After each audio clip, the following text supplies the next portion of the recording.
next few minutes, I'm going to go through some training that really talks about difficult circumstances and how to really think about the options that we have, how to pay attention to the thoughts that we're having, how to set healthy boundaries, and really being aware of how important healthy boundaries are for us, how they can affect our emotional well-being and allow us to feel more in control of situations that really make us feel like we're not in control at all.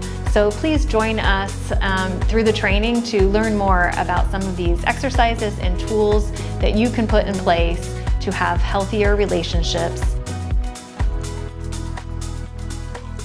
My name is Shelly Hinton. I work with Red Oak Behavioral Health. I think you had the chance to meet Anne.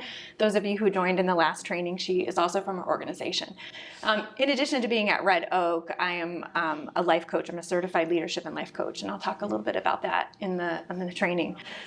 Just to get started, I want to tell you a little bit about what we're going to talk about today.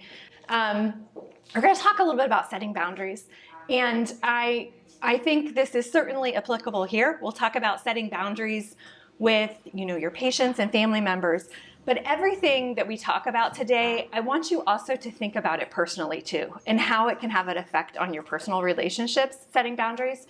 Because what happens to us is often maybe our husband does something that affects how we feel. Maybe our child does something that affects how we feel. Maybe somebody on the road does something that affects how we feel on our way to work, and then we get to work, right?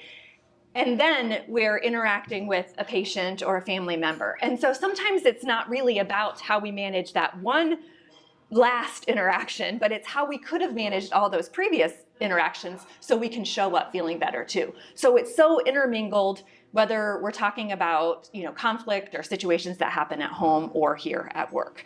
So we'll talk about different circumstances, and I just wanted to kind of touch base on how that applies together. So we're going to talk about why it's important to set boundaries, the benefits of healthy boundaries, understanding how to assess a situation, how to pause, look at a situation, and talk about different options, how to do a thought download, how to create new thoughts, and then how to create boundaries and really hold them and stick to them. So that's a little bit about our conversation today. I mentioned that I was a leadership and life coach, and I just want to tell you a little bit about my history and how I got here. I spent most of my career in the corporate world working in business roles, a lot of nonprofit. I spent, some of you may know me from the food bank. I've been at the food bank for, I think I was there for 12 years. But before that, I did a lot of corporate roles. And what happened to me personally is also kind of down here why I'm a mental health advocate. When I married my husband years ago, my husband, before I got married, he said to me, he's like, "Hon, I need to tell you something." He said, I struggle with depression and anxiety really bad. And I was like, I hadn't noticed it this far in our relationship. It was before we got married. And I said, "Oh, okay." And in general, I am a very positive person. And I even like problems, right? I like to problem solve. So I was like, okay, no problem. I'm here to help. I love you. Let's go. I had no idea what that statement and the effect that statement was going to have on my life, how serious he was affected by it, how it would, creep into our marriage, how it would make me feel. And so setting boundaries, better understanding my mindset, how to help him and support him became kind of like my cause, right? In addition to work, raising kids, doing a family, I was like, I'm going to cure you. I'm going to find a solution for you. But I found my way there, though I made lots of mistakes and missteps and brought him to appointments that he probably shouldn't have been to. Where I found the most peace and the most success is when I had a life coach that helped me better understand my mindset, how I think about things, how I move forward and process information. And then that led me to being certified to be a life coach. And so that's my journey. It all started with really, my husband's challenges and how I wanted to be, better, impactful in his life. I'm a proud mom of 3 boys, so I'm going to talk about them occasionally throughout this because they cause me to need to set boundaries. And I'm a retired runner, which is now just a slow jogger. So just a little bit about me there. Before we get started, I want to hear from all of you. It's really important to me when I start a training that I hear your voice, that I get to hear you and invite you into this conversation, because that's what we're having today, is a conversation about boundaries and some of the challenges that you face. And it's important to start that by hearing your voice. So I want to start by, if you can just share your name with me, and if you want to share, if you're a volunteer, if you're a nurse, or kind of what brought you here, just one word though, we got to keep it short. And then I want you to tell me one emotion that you're bringing in today. You don't have to explain it. You don't have to talk about it. Just tell me your one emotion, okay? Do you mind starting us off, Maggie? Oh, I would love to. Okay, sure. perfect. I love that eagerness. We are going to edit this, right? Great. Yes. My name's Maggie. I'm a nurse from Summa Hospice, and the emotion that I'm bringing with me today is frustration. Frustration, all right. My name is Samantha, and I'm a registered nurse case manager. I have no idea. Hurt Okay. is my emotion today. Okay, all right. I'm Katie. I'm a nurse with Summa Hospice as well. I'm excited. Yes. Melissa, nurse. Overwhelmed. Overwhelmed. Okay, thank you. Hi, I'm Barb. I'm a volunteer here, and I'm a semi-retired nurse, and I'm bringing compassion. Compassion. Hi, I'm Ginger. I'm a social worker from Summa Hospice, and my emotion is anxiety. Anxiety. Nice to meet you, Ginger. Hi, my name's Sherry. I'm a volunteer here also, and I am here today in the name of service. Wonderful. I'm Holly. I don't know, some of you might know me. I'm bringing fatigue too. I'm Sarah. I'm also with Grace House, and I am bringing anxiousness today. Anxiousness. All right. Hi, I'm Amanda. I work here at Grace House and anxiety. Anxiety. Hi, I'm Candy, and I also work here at Grace House, and I think I'm bringing hopefulness, but a little bit of anxiety. Okay, thanks, Candy. Thanks, everybody, for taking a moment to do that. I want to share to you why that's important and why I do that at lots of trainings or even meetings I have, is because, one, I like to hear from all of you, like I said. I also just like to know, kind of setting the stage of how we're all showing up today, right? I'm not here, I can't solve your problems, but if somebody is feeling hurt, frustrated, anxious, it's important for me to know that, right? If people are coming in joy, excitement, enthusiasm, then maybe I can crank up my music and we can party, right? Not the setting right now. And I think it's just important to recognize what everybody is carrying with them as we start to have conversations and talk about that. So thanks everybody for sharing. I also want to, just pause for a second and really thank all of you for the work that you do. I think that sometimes it is hard in the work that you do to step away. And I'm happy that you're focusing on, self-care and training and learning, and building your skills. But I also want to acknowledge, the hard work that you do, and thank you for that too. It's very appreciated. This agency has a big impact in the community in what you do, so thank you. I'm going to take a brief moment to get started too. Has anybody heard of the box breathing? Who's heard of box breathing? Awesome, good, love it, love box breathing. Just a quick way to lower your heart rate and to allow you to, focus or move into a situation or pause. We're going to talk a little bit today throughout my talk about different tools and techniques to use. This is one of my favorite. I don't know if you know that box breathing started by the Navy SEALs to help them regulate their nervous system and move forward in stressful situations. So if you want, you can just take a moment with me. The box breathing, those of you who haven't done it before, you can kind of just visualize this box in your head as you breathe, but you inhale for 4 seconds, hold it for 4 seconds, exhale for 4 seconds, hold it, and then you can continue and do it again. So we'll just take a moment real quick before we get started and just do one round of box breathing. So we can breathe in for 4, hold for 4, exhale for 4, and hold for 4. Great, thank you. So just a tool that we can use moving forward to get grounded. So let's talk a little bit about why we set boundaries. Why do you guys think we set boundaries? Why do you want to set boundaries? So no one takes advantage of you Yes. or hurts you? So no one hurts you. Good. What else? Yeah. To be able to maintain a sustainable working relationship with whoever you're involved with. Yes. So for the relationship, I love that. Yep. To maintain a healthy relationship. Can you think of anything else?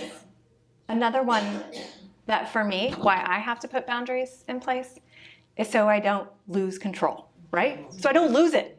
Like in general, that is probably one of the main reasons. All of the other reasons are true. But at the point when we're about to lose it, just whatever that means to you, that is usually a point when we probably need to pause and evaluate. Maybe put a boundary in place. Maybe there's another tool that we can use. But that's quite often the reason. So like you all mentioned, usually something has happened that makes us feel frustrated, scared, or hurt, and we really want to protect ourselves and our feelings. What happens when we don't set boundaries? When we don't set boundaries, it puts us at risk of unhealthy relationships that we touched on, heightened stress, anger, energy depletion, resentment, and in some cases, even abuse as well. If we don't prioritize our self-care, we really risk our well-being.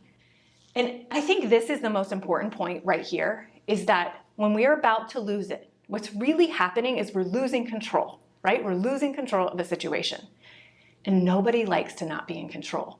And so being able to set a boundary or to pause and reset, it helps us regain control of the situation. And so I believe that is really the most important. So you touched on a lot of these things. Healthy boundaries protect our well-being. They help us remain in control. They help us feel empowerment and a sense of responsibility, lead to stronger relationships. And like I said here, it's just a reminder that there's always something we can do. Sometimes we feel helpless. And setting boundaries reminds us that there's always something we can do.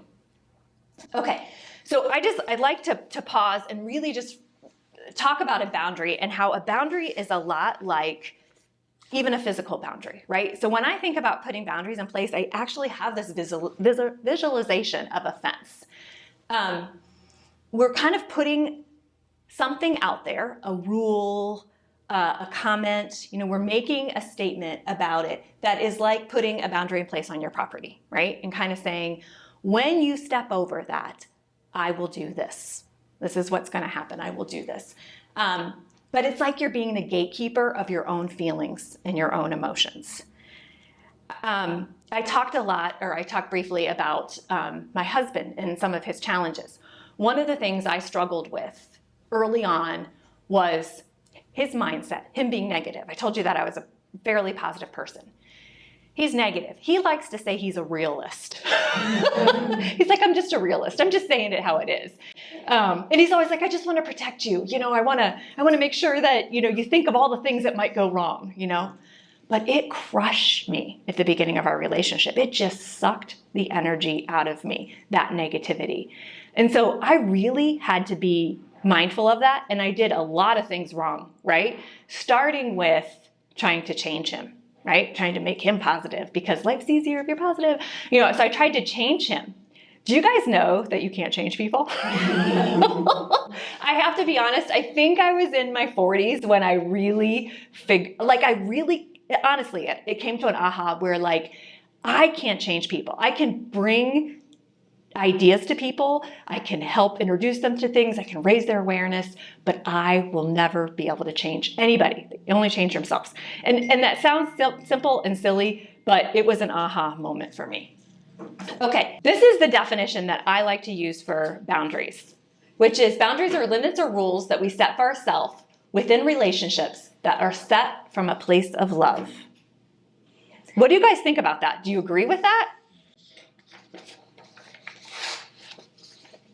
Yes, I got some heads nodding yes. Anybody think that's not what I would agree is a boundary? Everybody good with it? Okay, awesome. What do you think is one of the most important like sections of that definition. A place of love. Love it. It's something you set for yourself. Yes, and that's the other one. Yep. Those are the two things that are important to me, is that we're doing it from a place of good intention or love, and that we're doing it for ourselves. We don't set a boundary to keep somebody away or to stop something. We set it for what we're going to do. So I have an exercise for you all, but I want to just talk a little bit about kind of like how do we know when it's time to set a boundary, or what are circumstances that might result in the need to set a boundary. And I think we talked a little bit about times when we feel like we're losing it. Maybe you yelled at somebody, right? I yell at my kids all the time. It makes me sound like a horrible mom, but I yell at my kids, and then those are often moments where I was like, oh, you've lost it. Like, I need to stop and figure out why. Why did I lose it? I need to evaluate. I need to think about the situation. What did I do to result in that? And how can I change that? What boundary can I set for myself? So if you're feeling scared or hurt, those might be examples of where you might need to set a boundary. If you have negative thoughts or emotions, behave in a way that you're not proud of, right? You show up in a way you're like, that was not my best self. It's not what I want to do. Might need to set a boundary.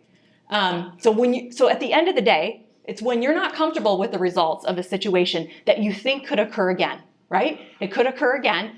Then let's pause, evaluate, and think about a boundary that we could put in place. So the first question of your exercise is just to identify a past circumstance. Think about a past circumstance that you might have felt stressed, anxious, frustrated about, that you think a boundary could be helpful. Okay, and all we're doing right now is just taking a second to identify what the circumstance was, and just make note of it at the top. What do you think of? Pause. Yes. So I'm going to talk a little bit about the power of pause and reflecting. Lots of times when something happens, we're reactive, right? We respond kind of unconsciously. It's just like we react. And again, these are times when we have to stop and say, I didn't like the way I showed up. I didn't like what happened. Pause and reflect. And it's really an opportunity to have a conversation with ourselves, to raise self-awareness to what happened, to evaluate the situation. Because if we don't do that, then it's very likely that we'll respond in a similar way again. So we have to take this as an intentional pause. We pause, we reflect, we evaluate, and then we think about how we want to move forward. And that's what we're going to talk about today. But this symbol and this kind of exercise, I think, is critical when we have these kinds of situations. Okay, so we're going to talk about the following things. I'm just going to overview them real quickly here, and then we're going to dive into each one. What it means to be the watcher, how to complete a thought download, identifying the behavior that you believe is not serving you. So when we talk about, like, I feel anxious when this person does this, it's important to identify that, and then we evaluate it. And evaluate your options. We're going to talk a little bit about managing our mind and setting boundaries. Those are two different strategies that you can do when you're in a difficult situation that you think you want to, kind of put a stop to. You want to put a boundary to, but you may not need a boundary. All right. So being the watcher. Have any of you heard of Eckhart Tolle? Yeah. Excellent. I love a lot of his works. He focuses a lot on how we can be present, how we can be more self-aware. And he talks a lot about being the watcher of our thoughts. And really what I put in some words here that I think are really important when we're the watcher. So when we're the watcher of our thoughts, it's really like being really observant of what's going on in our brain in a moment. Not something you can do in the middle of a situation, something you do afterwards, after it happens, okay? So you're really an observer of what's happening in your thoughts. What are you thinking about? You're compassionate. Be compassionate. Almost think, like, if you guys have ever gone to a counselor or a coach, right? They're not judgy. They're not judging you. They're there and they're going to listen to you. You're kind of like self-coaching yourself, right? You're listening to yourself. So be compassionate with yourself. If you messed up, if you lost it, be kind to yourself. It's not time to judge yourself. Be really patient Sometimes it takes a while to sort through those thoughts and be curious. Why did I do that? Why did I behave that way? Why did I respond that way? Why did that person do that, I wonder, right? So just really be curious about what's going on. So that's the first step, is being the watcher. Around the same time, you want to do a thought download, okay? So a thought download is getting out your notebook, right? Get out your notebook and you're going to dump it all on your paper, okay? Whatever, all those thoughts that are running through your mind, get it on the paper. Because when you're trying to sort through your thoughts in your mind and you're not putting them on paper, they're disorganized, they're coming one right after the other. It's hard to capture really what you're thinking. It feels scattered. You have to get it down on paper, okay? So this is called a thought download. When you do a thought download, be expressive, be a recorder. You're just writing what you think of what's that called? Is it a recorder in a court system, right? He's just typing away whatever he or she hears. That's what you're doing. You just record your thoughts and be free-flowing and be imperfect. This is not a time to edit your comments, right? It's not a time to say like, oh, I think that I should have used a different verb there. No, it doesn't matter. Just write it all down and get it out, okay? The value is that you're going to go back and you're going to look at what you wrote and you're going to evaluate it. All right. And then kind of the last is you want to look and try to identify the specific behavior, what went wrong, how you responded. Look for facts and thoughts. Lots of times we build big stories around something that happened. And if you really, I always like to tell people, underline the fact. If you find a fact in there and then you look at all the other sentences, you're like, these are all stories that I told myself about this one fact that happened. So when we're doing a thought download, it's important to really call out those facts so we can understand exactly what's happening in the situation. Has anybody ever done a thought download? Does anybody journal? Yeah? Yeah. Do you find it helpful when you journal? Yes. Yes. How about here? Anybody done thought downloads or anything? No. I never used to do any kind of journaling. I mean, maybe in like 8th grade. And then I stopped as an adult. But I have a notebook now that is just for this alone. It's just for thought downloads. And I use it when I have a moment and I need to reflect. And I just really do a download on exactly what happens. It's messy. It's ugly. It's never going to get published. It's not like somebody's journal that will show up on, the bestseller list someday. It's a mess, but it allows me to really sort through what is going through my brain. And it's important that we remember we are not always in control of our thoughts, right? 95% of our thoughts are unconscious. They just pop into our head. But we can intentionally put thoughts into our head that cause us to feel better, that cause us to be able to have different emotions, and ultimately even react differently. And so it's so important that you are aware of what is coming into your mind and being able to control that. Okay? All right, so let's take a moment and let's do the second part of your page, which is to do a thought download. So I'm going to set a timer for about about 3 to 4 minutes, and I'm just gonna write whatever comes to your mind about the situation above. Write down more about the circumstance, write down any feelings you're observing, thoughts that you have about it, just write. There, again, no wrong answers, okay? So I'm gonna keep it quiet for about 3 minutes while you do that exercise.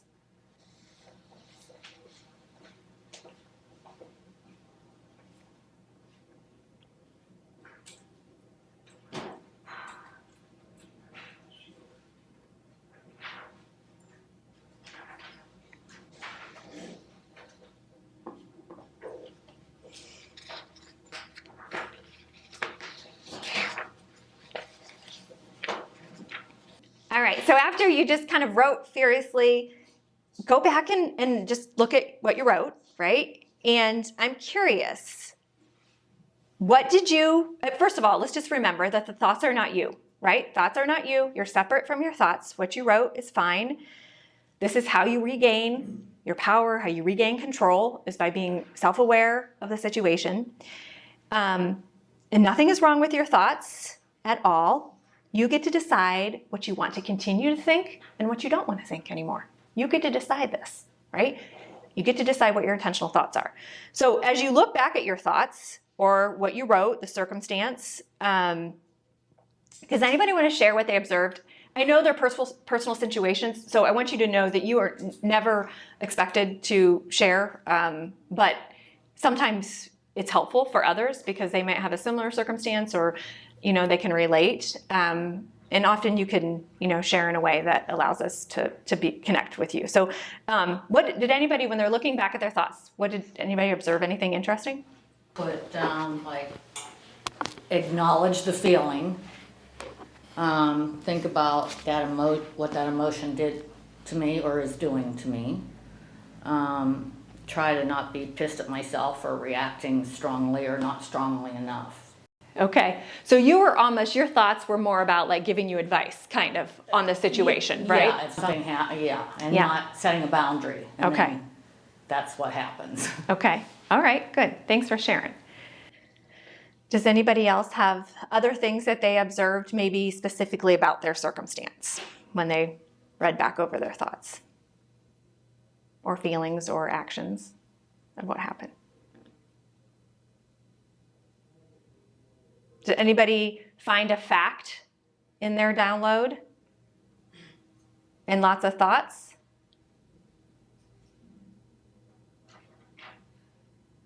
No facts? I don't believe that. You're not sure if it's a fact? Is that possible? Is that possible that you're not sure if it's a fact? Sure. Yeah.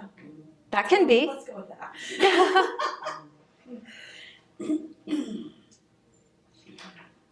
Does anybody want to share?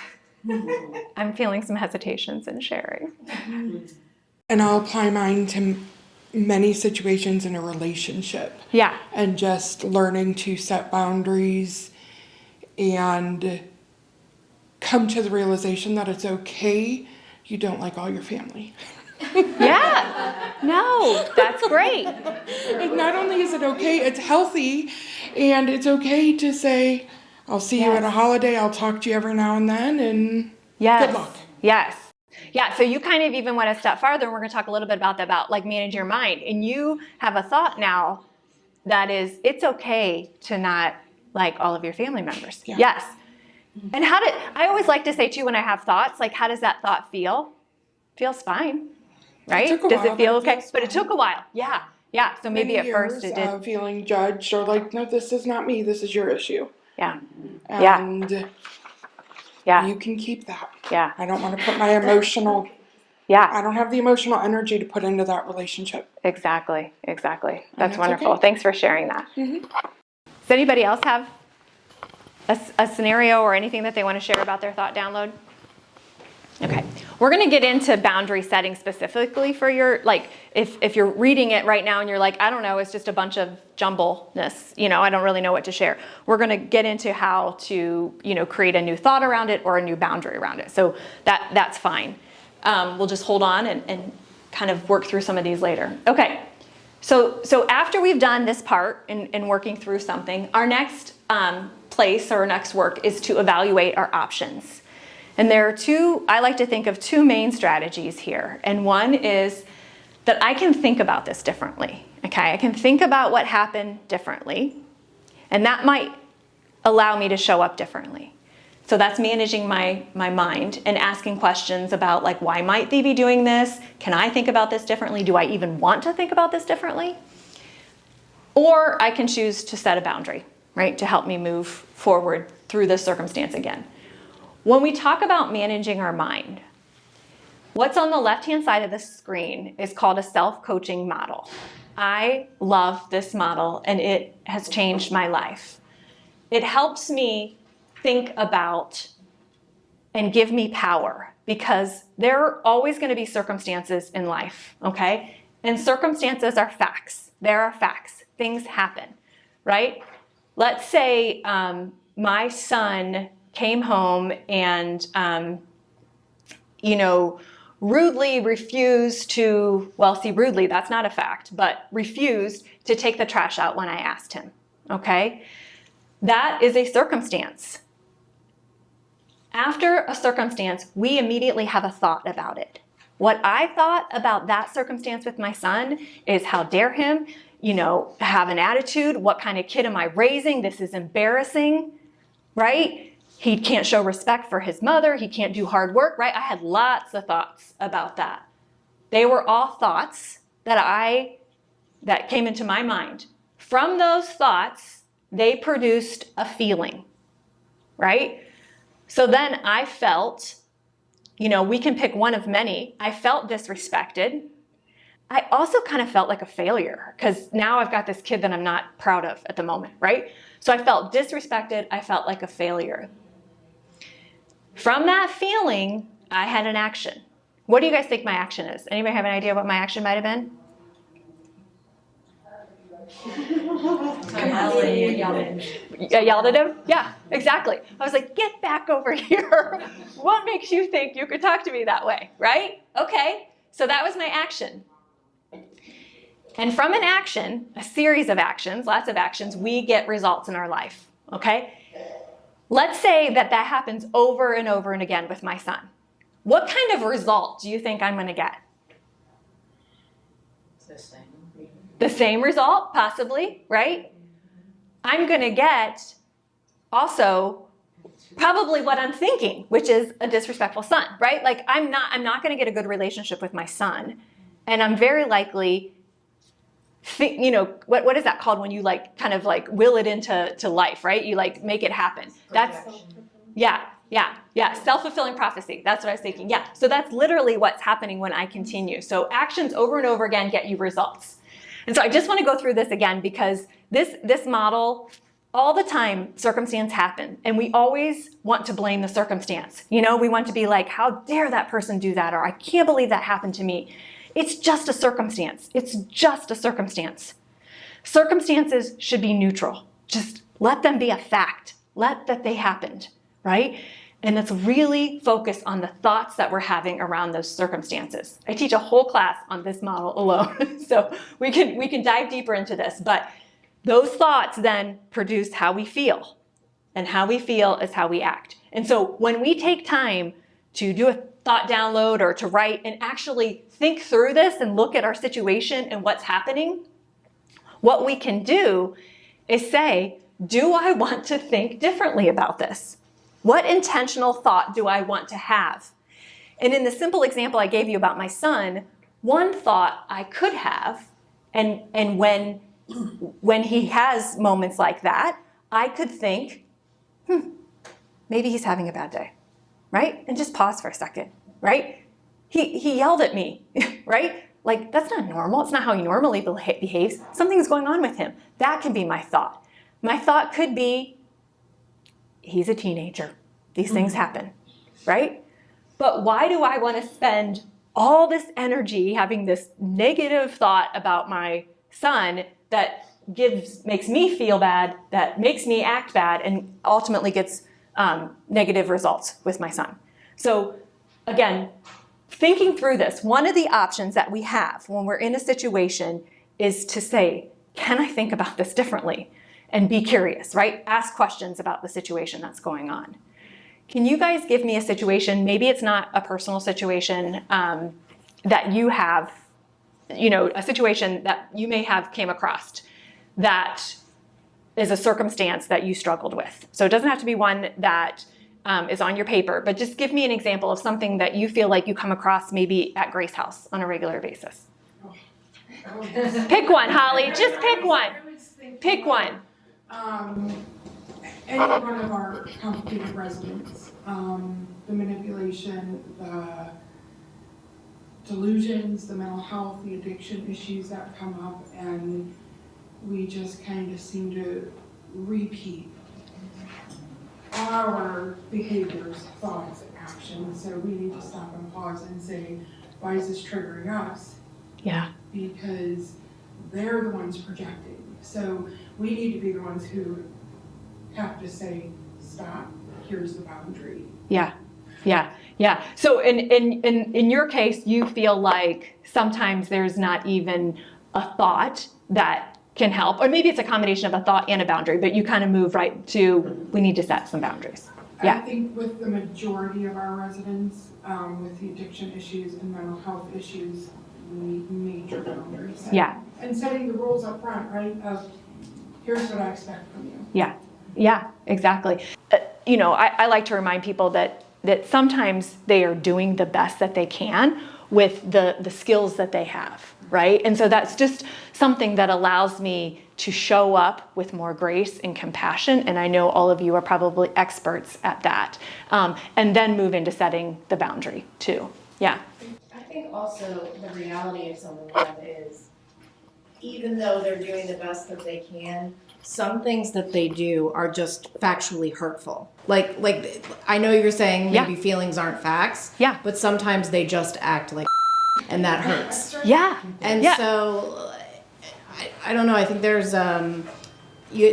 finding like a balance between accepting what they are capable of, and then also within our own selves being able to acknowledge, like, yes, we may have set the boundary, but they're still going to engage in that behavior, and it's still going to be hurtful. And so negotiating that within yourself to get a different result for yourself rather than a different result for the client, the patient, the resident, whatever it may be. Yeah. Yeah. Yeah. And we're talk about consequences up here too. So we're going to talk about that next. But yeah, I love that. And I think too, sometimes I always like to say, and you're right, I think it can be a fact, like by saying, they said something really mean, or what did you say exactly? I like to use your exact words, and I forget. Did you say? You're saying it's hurt. Hurt. Yeah. Okay. Yeah, they're hurtful. Yeah. Yeah. And I think that can be very true and even factual. And I always say how you decide if something is a fact is if you put 100 people in the room, would most of them agree that it was hurtful in this example, right? So sometimes, like, we all know what facts are versus opinions. We know what facts are, but sometimes people are like, but no, that was hurtful and it's a fact. Sure, if 100 people would agree, but not always 100 people would agree, right? So like there are things that my husband would do maybe to me, and somebody else, my friend, might say, that's no big deal, relax, that's not hurtful, right? But in this example, we put 100 people in a room, they all say, yeah, that was pretty bad. So let's consider that a fact then, right? They did something hurtful. Then also, we just have to think about our thoughts, because how can we become more resilient in our thoughts? Because we need to make that hurtfulness more neutral, right? How do we make it neutral? Because it has nothing to do with us, right? Nothing to do with us. And so thinking about different things, like what I said before, is like, this patient is doing the best that he can, right? This patient doesn't know he's being mean. Like maybe he doesn't even realize it, right? And you can explore different thoughts that you can help remind yourself when situations like that are happening, because it probably is a reality, but how do we get more resilient in the moment? Okay, so let's move into talking a little bit about setting boundaries, all right? So setting boundaries are about really 3 steps. Making a request, which is asking someone to stop doing something or do something, but making that request to ask them to stop doing the thing that basically infringes onto your property. And we set a boundary from a place of love. Again, really trying to not do it out of anger, but find your mental space to be doing it from a place of love. We have to share the consequence with them. How many of us have ever set a boundary for somebody and not shared not told them, right? Has anybody ever done that before? Yeah, I know I have. I'm totally responsible. We remodeled our kitchen and living room area, and my parents live 3 hours away, and they come to visit us. And we were like, we have 3 boys, and I'm like, that's it. We're not coming in the house with shoes on anymore, okay? Everybody dump your shoes at the house or at the garage, and then come into the space. Well, my parents come to visit, and they come in with shoes on, right? And we're all kind of like, look what they're doing. And so we didn't tell them that it was a rule or a boundary or whatever. So then we decided that we would tell them. And my parents were like, oh, but we're 76 and it really hurts us to not have shoes on, the arches on our feet. And so they continued to come into our house with their shoes on. They're just like, we're going to do it, And so I had to spend time thinking about, how do I want to think about this, right? Like I can say, well, you can't come visit me, right? You can't come visit us anymore because you won't take your shoes off, right? I could set a boundary and say, well, you're still not going to bring shoes into the house. We're trying to set rules for our kids as well as you. I'm going to go get you shoes that you can wear in our house, right? Another option that I could do. Or I could think differently about it and just offer them some grace, but then I have to be okay of what's happening. So there's lots of ways that you can kind of think through talking about what the consequences are. But the important part of that story was that I didn't even tell them what we were doing. So tell the person what you will do if they don't comply with your request, and then you have to follow through too, right? Has anybody ever set a boundary that's kind of ridiculous? You're like, you use it as a threat almost. Like, if you don't do this, I'm gonna leave. I'm gonna leave you, right? I mean, that's a boundary. You know, if you don't stop yelling, I'm going to leave you, husband, and you're not really going to. That's not what you want to do. I mean, maybe you do, but we really have to think about if we're going to follow through too. Okay, so we make a request, we share the consequence, and we follow through. So let's talk about a scenario, and then we'll get into some of the scenarios that you guys have. So these are just some kind of basic ones. So my friend Lisa's always late. It's so annoying. I'm busy and I make time for her, and then she disrespects me by being super late when she meets us. What do you think we could do there? Change the time that she's supposed to arrive. Change the time. So you're being a problem solver. Great idea. It's a great idea. You're going to tell her to arrive 15 minutes earlier than what she's supposed to. Problem solving. Love it. What else? What else can we do for Lisa? If you're more than 15 minutes late, I'm going to leave. Exactly. So I love it. Great boundary. She set a boundary because she said, if you do this, I'm going to do this. I'm going to leave, and I'm going to be okay with it. I'm going to love you still, but I'm going to move on and do what I'm going to do, and I'm not going to waste my time anymore. Great. Love it. Okay. My boss will call me late into the evening. I answer because I want to be responsive, but I'm so frustrated. Anybody ever done that before? Right? Like, your boss calls, but you answer, and then you just complain about it. Yeah, stop calling me. Okay, what could be something we do for Ron? Any ideas? You can ask his boss to call during working hours. Yep. Call during working hours. Don't answer. Yeah.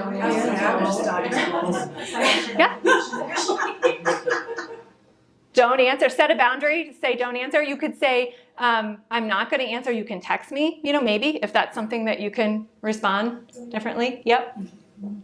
Let's jump to, this is an interesting one. I'm curious what you guys think about this one. Peggy loves to take photos of my kids, and then she posts them on social media. I would like her to stop. My friend Peggy. What do you think you could do there? Any thoughts? Ask her nicely. Ask her nicely to stop. So you make a request. If you don't stop, what could you do? What would you do? We have a suggestion. I'm going to break your camera. Cut off access to your kids. Yeah. Bringing them around, or the kids Yeah. are not part of the interaction. Yeah. So that's definitely something you could do. And then that's when we have to ask ourselves, do I really want to do that? Which you may, You may not want your kids on social media, and you may be willing to say, you lose access to. Tell her why. Right. It's so dangerous. Right. First, we got to start by making the request, because it could end there, right? The trouble could end there, or the solution could be solved there, because she could say, oh my gosh, I'm so sorry. I didn't know I was offending you. I didn't know that I was causing so much stress for you by posting pictures. I will not post pictures, right? So you start by just with the request alone. Okay, awesome. And then the last one. My patient's son often yells at me. He's very demanding about his expectations of his mom's health care. This is something that probably is kind of relatable for you. All the time. Never ever happened, ever. Never? May or may not be what I wrote on my paper. Okay, so let's talk through this one. All right? He's very demanding about his expectations. So what do we do? What's the request that we make? Just make him aware that he's being disrespectful or just not appropriate. So start by making him aware. Aware of what he's how he's acting. Yeah. So maybe like your actions, you know, are disrespectful or causing me stress. You know, you can be honest about how it's making you feel. What would the request be? Don't yell at me. Back up off me, bro. It's not appropriate for you to be yelling at me or staff. Please don't yell at me or the staff. My favorite line is, I'm sorry I gave you the impression you can talk to me like this. Nice. That's good. That is good. I love that. Yeah. So what is the boundary that we put in place though? Have you tried a boundary in these circumstances? What boundaries have you tried? We have to go so far as creating family agreements that they will abide by rules, treat staff appropriately. If they continue to misbehave, they may be banned. Yeah. Banned. Right. Yeah. Which makes a lot of sense. I mean, if you continue to yell in our facility, which is not allowed, you will not be able to come in. Right? Yeah. Yeah. And in that example, let's just go back to remembering it. And sometimes boundaries are slightly different when you have a place of work versus like your own personal boundaries, because you can, you know, but I guess actually what you are doing in that scenario is you are locking the door, right? You are not admitting them back in. And so you really are making the move yourself. You're not making them do something, but you're saying, I will lock the door so you cannot come in. Yeah. We're a little more limited on Yeah, our we just ability need for We recourse. Yeah, little bend, give them what they want. Yeah. I feel like we have to do it. as a healthcare provider, like, we're not necessarily, in most cases, not able to just be like, sorry, tough luck. Right. You know, if you treat me this way, you're out of here. Like, no, that's not Right. really an option. It's I gonna be mean, another sometimes in person trying, usually. extreme safety circumstances, that might be the case, but Yeah, for yeah. the most part, it's. But can you think of what, I think, this, again, sometimes that's hard because then you feel like you don't have control, right? Like, oh, I don't have control, I have to do this, right? But I think an example that you could possibly say to a patient is, if you continue to yell, I will leave, right? That feels very immediate. And you know that they are building relationships with you, right? Like, you are an important individual to them in their life, in their care, even though they may not always demonstrate it. They're leaning on you. And again, not that you wouldn't be responsive. I don't mean that by any means, but to say, I will leave when you yell.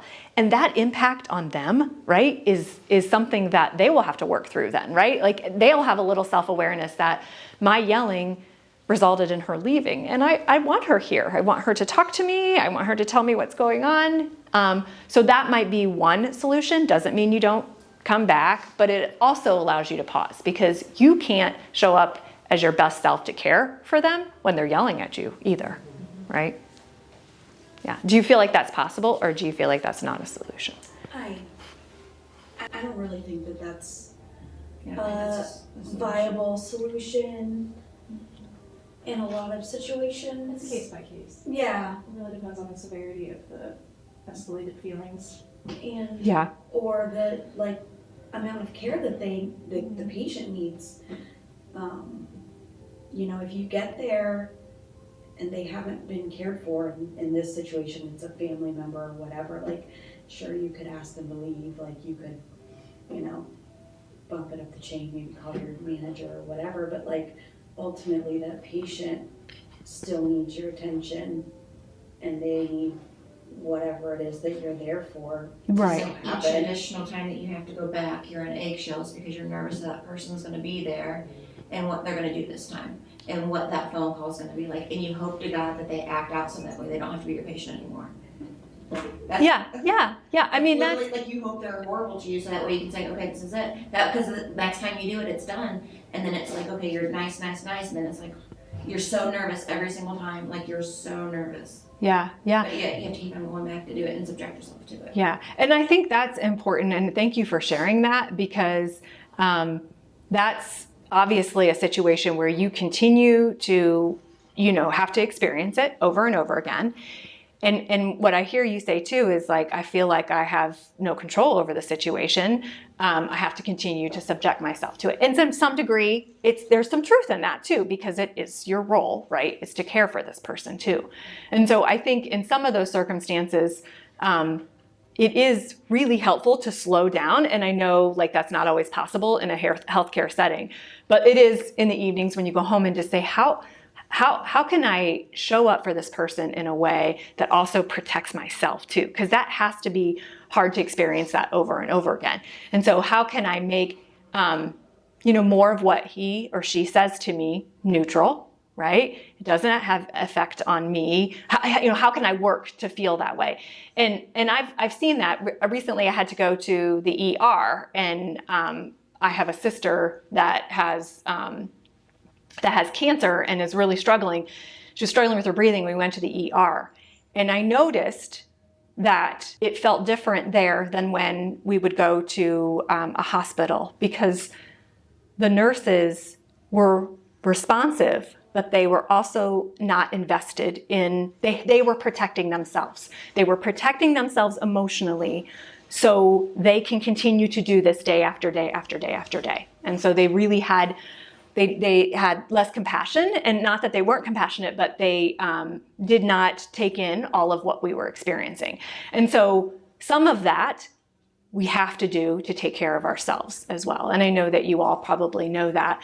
But I think pausing and thinking through then what boundaries can I set? And I think in some circumstances, and it's hard because I don't always know every setting that you all are experiencing, but can you bring somebody with you to just like something, sometimes it's even acknowledgement that it's not just me, right? So by bringing somebody else, it is somebody else is experiencing what you're experiencing too. And it lets you collaborate on how to solve the problem, but also, recognize like, this is what's going on to me. So it's an acknowledgement that you're going through it too. So some different ideas around setting boundaries in that area. So just a couple things that I think can often go wrong when we set boundaries is one, that we don't communicate the boundary. I talked about that before. Sometimes we decide to set it in our head. I'm setting a boundary for this person, and then I don't tell them what my expectation is.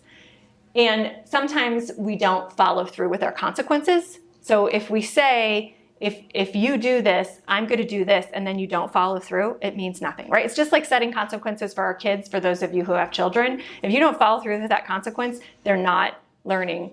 You're not really respecting yourself because you set a boundary and you're not honoring it. Another one is we get mad at how they react to our boundary. Guess what? Often people are not going to like when we set boundaries, right? When we set a boundary and say, when you do this, I'm going to do this. Let's use the example that you gave about leaving early. If you show up late, I'm going to leave early. Our friend may not like that, but it's okay. It doesn't matter. We set the boundary to protect ourselves. Okay? All right. So last is to finish our number 3 on our worksheet, which is to spend a little bit of time evaluating your options. And what we can actually do is, since we're right at 10, let's just share let's problem solve one person's challenge, one person's circumstance. Let's think through together collectively what we could do. So does anybody have another circumstance that they'd like to share with us, so we can collectively problem solve how we can do a mindset shift and how we can set a boundary?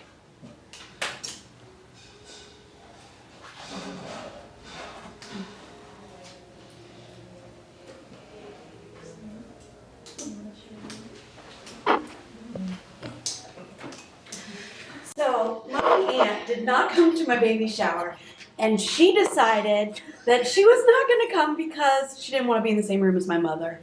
My mom divorced her brother. It was major drama. It's major family drama. Okay.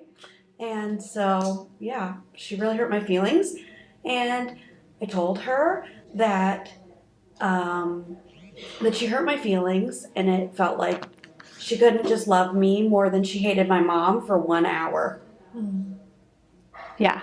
So, and then, of course, they want me to come to family events and bring my baby. And they're upset because they can't see my child. And have you set a boundary that you are not going to go right now? What are you? So the circumstance was this happened, but now the new circumstance is that they want to see you. You are being invited to places to see, right? I'm not really being invited though. I'm just being told that this is happening and expected to come. Okay. Okay. So that's the circumstance. Welcome. Yeah. That's the circumstance. And what is your thought about it? So you're being expected to come to these family events, and lots has happened. You talked a little bit about the history. Yeah. What is your thought? How do you feel about that?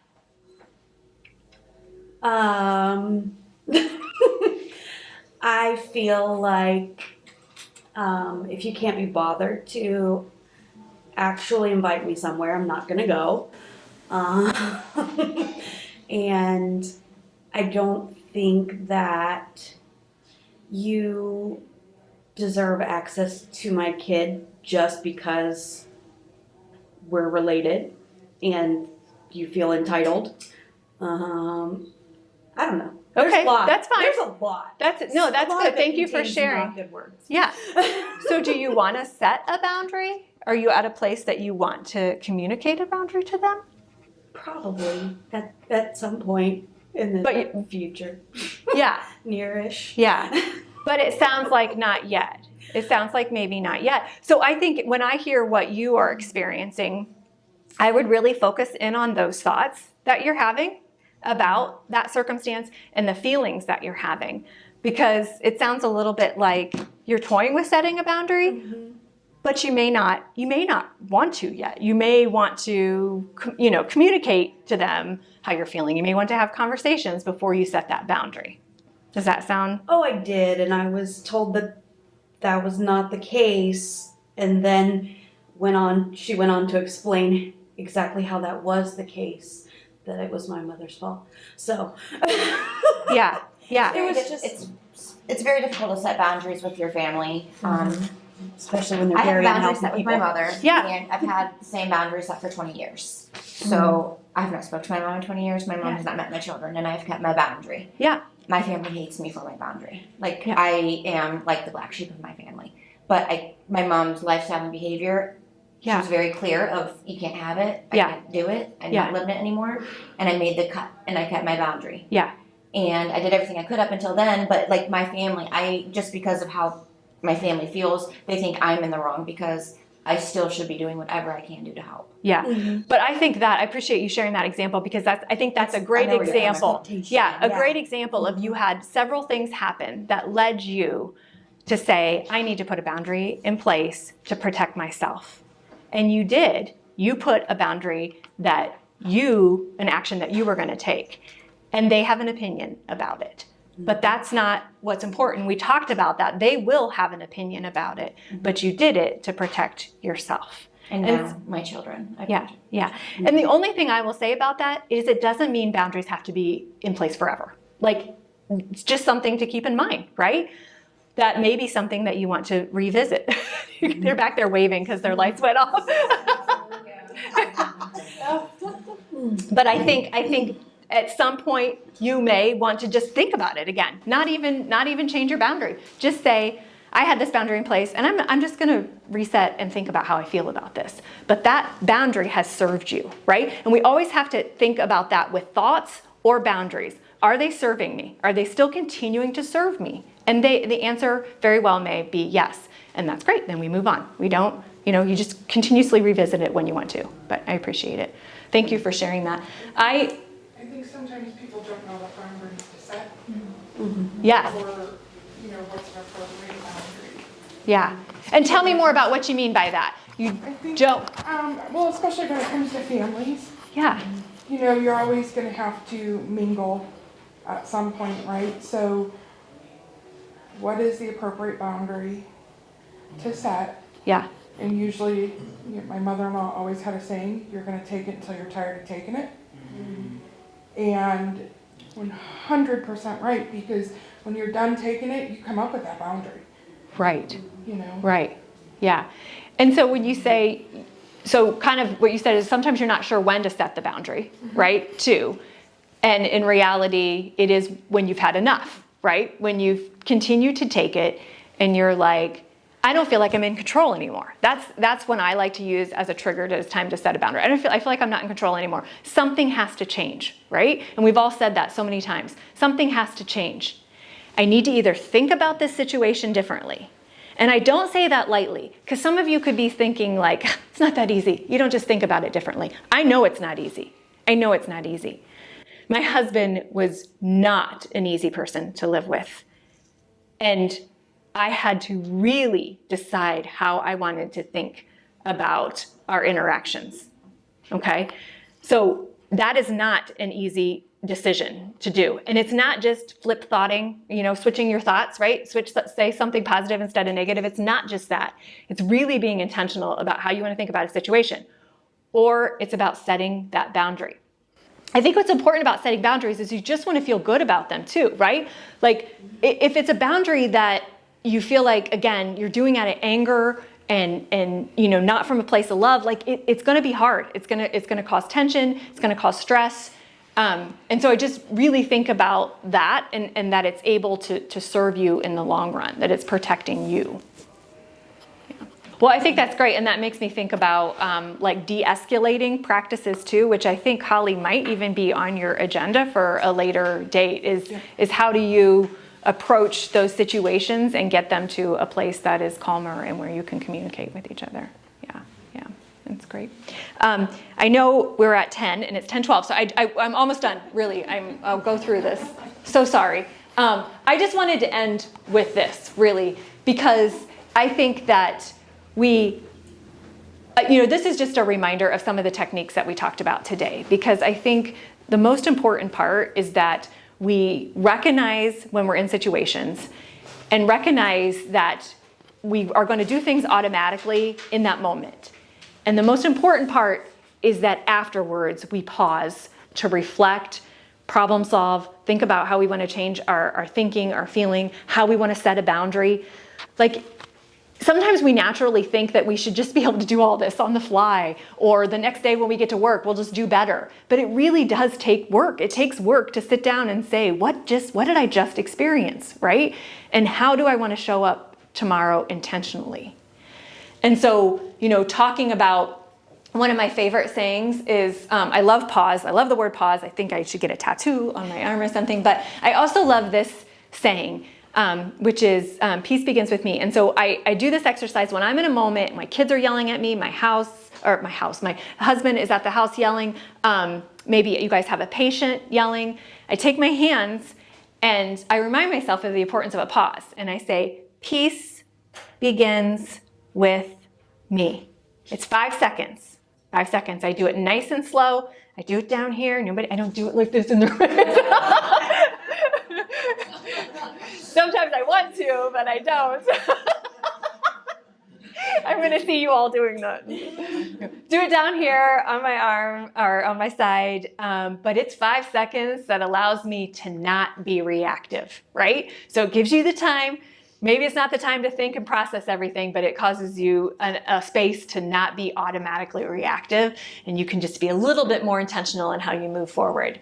Box breathing, I would think 100%. I'm glad that most of you knew what that was. I'm sure 100% of you have had moments where, if you are able to, based on, what you're doing with their care, you step away and give yourself the moment to reset, to regulate, your feelings. And I think we just have to acknowledge that happens, right? When somebody yells at us, our nervous system responds and we feel a different way. We all know it. We feel hot, our heart beats faster. You get this flush of heat, right? It goes like this. That is our nervous system, okay? You've got to give yourself the time to reset. So step away if you can, do some box breathing to reset. Nobody that is in kind of like an auto response mode, is able to think straight. It's just not, it's not a reality. So give yourself the space to do that so you can regulate your nervous system.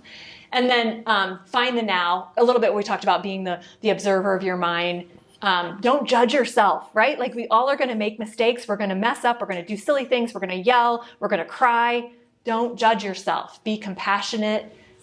Excuse yourself if possible to really recognize this and process what's going on. So that's a little bit about my final techniques. So any other questions? Any feedback? Was this helpful? Did you find anything that was helpful in it? Yeah, I'm trying Couple to things. scenario. I'm still trying to work on my scenario and how I can set boundaries. Yeah, if anybody wants to talk through the last two, so I left that just so you can kind of personally do it on your own. Think through how you can think about a scenario differently, or what a boundary can put in place. Let me know. I'd be happy to sit here with you and we can problem solve and work through anything that you have left. All right. Well, thank you so much. It was a pleasure being here. Thanks for having me.